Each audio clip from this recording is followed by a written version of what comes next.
Hi, അപ്പോൾ എല്ലാവർക്കും വെള്ള ടിപ്സിലേക്ക് സ്വാഗതം. അപ്പോൾ ഇന്ന് നമ്മൾ ഉണ്ടാക്കാൻ പോകുന്നത് കുട്ടികൾക്കും മുതിർന്നവർക്കും ഒരേപോലെ കഴിക്കാൻ പറ്റുന്ന ഒരു ലേഹ്യമാണ്. അതിനായിട്ട് ഇവിടെ നമ്മളൊരു തേങ്ങ പിഴിഞ്ഞ് അതിൻ്റെ 1-ാം പാലും 2-ാം പാലും എടുത്ത് വെച്ചിട്ടുണ്ട്. ഇനി നമ്മൾക്ക് ഒരു ഒരു മിൽമയുടെ നെയ്യുടെ ഒരു ബോട്ടിൽ, അതേപോലെ തന്നെ ശർക്കര നീര്, പിന്നെ നമ്മൾ എടുത്തിരിക്കുന്നത് റോസ്റ്റ് ചെയ്ത പീനട്ടും പിന്നെ ഡേറ്റ്സ് എടുത്തിട്ടുണ്ട്. പിന്നെ അതേപോലെ തന്നെ നമ്മൾ ബദാം, പിന്നെ കശുവണ്ടി. ഈ കശുവണ്ടിയും റോസ്റ്റ് ചെയ്തെടുത്ത പീനട്ടും കൂടി നമുക്ക് നന്നായിട്ടൊന്ന് അരച്ചെടുക്കുക. ഇതേപോലെ നമ്മൾ ഫൈനായിട്ട് പൊടിച്ചെടുത്തിട്ടുണ്ട് കേട്ടോ. ഇനി നമ്മളുടെ ബദാം, കുതിർത്ത് വെച്ച ബദാമില്ലേ, അതും ഇതേപോലെ ഒന്ന് അരച്ചെടുക്കാം. ഇനി നമുക്ക് ഒരു കുക്കർ എടുത്തിട്ട് അതിലേക്ക് നമ്മളുടെ കുരു കളഞ്ഞ ഡേറ്റ്സ് അതിലേക്ക് ഇട്ട് കൊടുക്കുക. എന്നിട്ട് നമ്മളുടെ 2-ാം പാലില്ലേ, 2-ാം പാല് കുറച്ച് ആവശ്യത്തിന് വേവ് അനുസരിച്ച് നമുക്ക് എത്രയാണോ ഒഴിക്കുന്നത് അത്രയും ഒഴിച്ചിട്ട് കുക്കറിൽ അടച്ച് വയ്ക്കാം. ആദ്യം ഒരു ഹൈ ഫ്ലെയിമിൽ ഇട്ടിട്ട് ഒരു വിസിൽ, പിന്നെ നമ്മൾ സിമ്മിലേക്ക് ആക്കിയിട്ട് 2 വിസിൽ. ഇങ്ങനെയാണ് നമ്മൾ വേവ് നോക്കുന്നത്. അപ്പോൾ ഇത് നന്നായിട്ട് ഇത് വെന്ത് കിട്ടിയിട്ടുണ്ട്. ഇനി നമുക്കിത് നന്നായിട്ടൊന്ന് ഇതേപോലെ നമുക്കൊന്ന് അരച്ചെടുക്കേണ്ട. ജസ്റ്റ് ഇത് കയ്യിലുകൊണ്ട് തന്നെ നമുക്കൊന്ന് കാണിച്ചു കൊടുത്താൽ മതി. അപ്പോൾ നന്നായിട്ട് നമ്മൾ സ്മൂത്തായിട്ട് കിട്ടും. ഇനിയൊരു ചുവട് കട്ടിയുള്ള ഒരു ചട്ടി എടുക്കുക. അതിലേക്കൊരു 3 സ്പൂൺ ഞാൻ നെയ്യ് ഒഴിച്ചു കൊടുക്കുന്നുണ്ട്.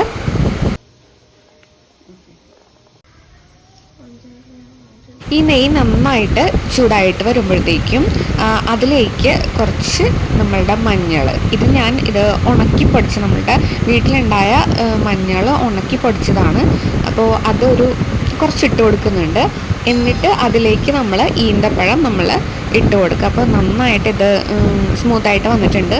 എന്നിട്ട് അതിലേക്ക് ഇട്ട് കൊടുത്തിട്ട് നന്നായിട്ടൊന്ന് ആ മഞ്ഞളും എല്ലാം കൂടി ഒന്ന് മിക്സ് ചെയ്തെടുക്കുക.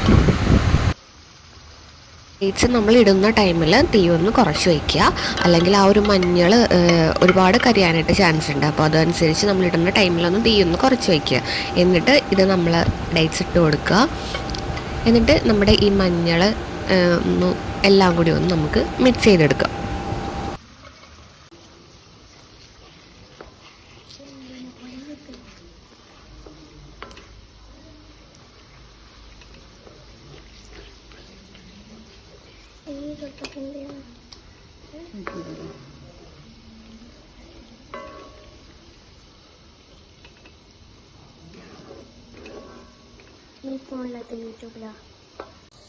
അപ്പോൾ ഇതിലേക്ക് നമ്മളിനി ശർക്കര നീര് ഒഴിച്ചു കൊടുക്കുന്നുണ്ട്. ആവശ്യത്തിന് മധുരം അനുസരിച്ചിട്ട് മധുരം കൂട്ടുകയോ കുറച്ചോ എങ്ങനെ വേണമെങ്കിലും അത് നിങ്ങളുടെ ഇണക്കം പോലെ നമുക്കതിലേക്ക് ഒഴിച്ചു കൊടുക്കാം. ഞാനപ്പോൾ ഇവിടെ ഒരു 250 ml ശർക്കര നീര് ഒഴിക്കുന്നുണ്ട്.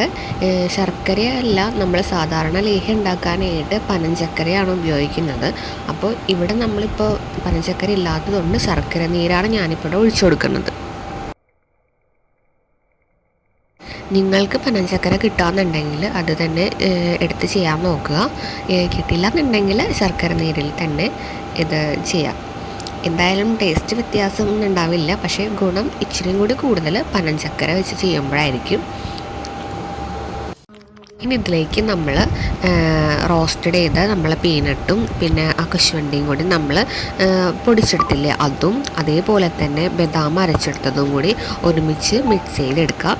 ഇത് നല്ലോണം പാകമാവണ വരെ ഇതേപോലെ ഇങ്ങനെ കൈ മാറ്റാണ്ട് ഇളക്കിക്കൊണ്ടിരിക്കുക. നമ്മൾ ഇപ്പോൾ പായസമൊക്കെ ചെയ്യണ പോലെ തന്നെ എത്രത്തോളം നമ്മളിങ്ങനെ ഇളക്കുന്നതോ അത്രത്തോളം സ്വാദിഷ്ടവും ഗുണവും ആയിരിക്കും നമ്മളുടെ ഈ ഒരു ലേഹ്യം. അപ്പോൾ അതേപോലെ തീയൊന്ന് സിമ്മിലിട്ടിട്ട് ഇതേപോലെ ഒന്ന് പതിയെ ഒന്ന് ഇളക്കി കൊടുക്കുക. ഇനി ഇതിലേക്ക് നമ്മൾ ജീരകപ്പൊടിയാണ് ആഡ് ചെയ്യുന്നത്. ഇപ്പോൾ നിങ്ങൾക്ക് വേണമെന്നുണ്ടെങ്കിൽ ഏലക്കയോ അല്ലോ ജാതിക്കയോ അതേപോലെ തന്നെ ചുക്ക്, അപ്പോൾ ഏത് ഫ്ലേവറാണോ ഇഷ്ടം അതനുസരിച്ച് അത് ആഡ് ചെയ്ത് കൊടുക്കുക. ഞാനിവിടെ ജീരകപ്പൊടിയാണ് ആഡ് ചെയ്ത് കൊടുക്കുന്നത്. എന്നിട്ട് പിന്നെ ഒരു 3 സ്പൂൺ നെയ്യും കൂടി ആഡ് ചെയ്ത് കൊടുക്കുന്നുണ്ട്. എന്നിട്ട് നന്നായിട്ടൊന്ന് ഇതേപോലെ ഇങ്ങനെ മിക്സ് ചെയ്തെടുക്കാം.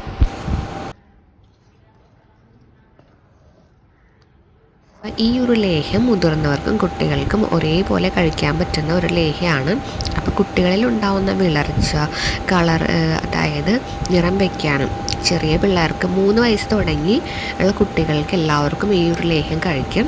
അപ്പോൾ കുട്ടികൾക്ക് നിറം വയ്ക്കാനും മുതിർന്നവർക്കും നിറം വയ്ക്കാനും മുഖസൗന്ദര്യം കൂടാനും അതേപോലെ തന്നെ നമ്മുടെ ശരീരത്തിലെ ബ്ലഡ് സർക്കുലേഷൻ കൂടാനും ഒക്കെ വളരെയധികം ഗുണം ചെയ്യുന്ന ഒരു ലേഹ്യമാണ്. അപ്പോൾ ഇത് എല്ലാവരും ഒന്ന് ട്രൈ ചെയ്ത് നോക്കുക.